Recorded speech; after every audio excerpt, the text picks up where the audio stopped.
Америкалық Колумбия университетінің бір студенті математика сабағында қалғып кетеді.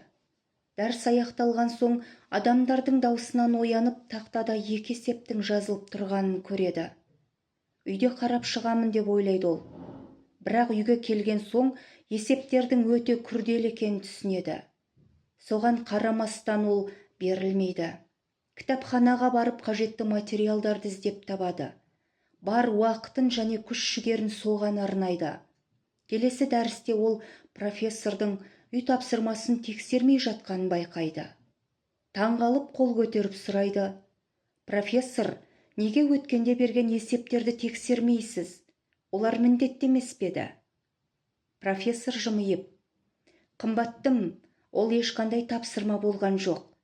Мен тек әлі күнге дейін әлемде ешкім шығара алмаған математикалық мәселелердің мысалын ғана көрсеткенмін» дейді. Студент сасқалақтап қалады да жай ғана: «Бірақ мен оларды шығардым» деп сыбырлайды. Шынында оның шешімі дұрыс деп танылады. Сол есептерге арналған 4 ғылыми жұмысы әлі күнге дейін университетте сақтаулы тұр. Бұл адам рухының таңғаларлық күшінің айғағы. Ал мұның бәрі бір дәрісте қалғып кеткендіктен. Бұл есептер шешілмейді деген сөзді естімегеннен басталған. Яғни ол мүмкін емес дегенді білмеді. Сондықтан мүмкін етті. Міне ақиқат осы.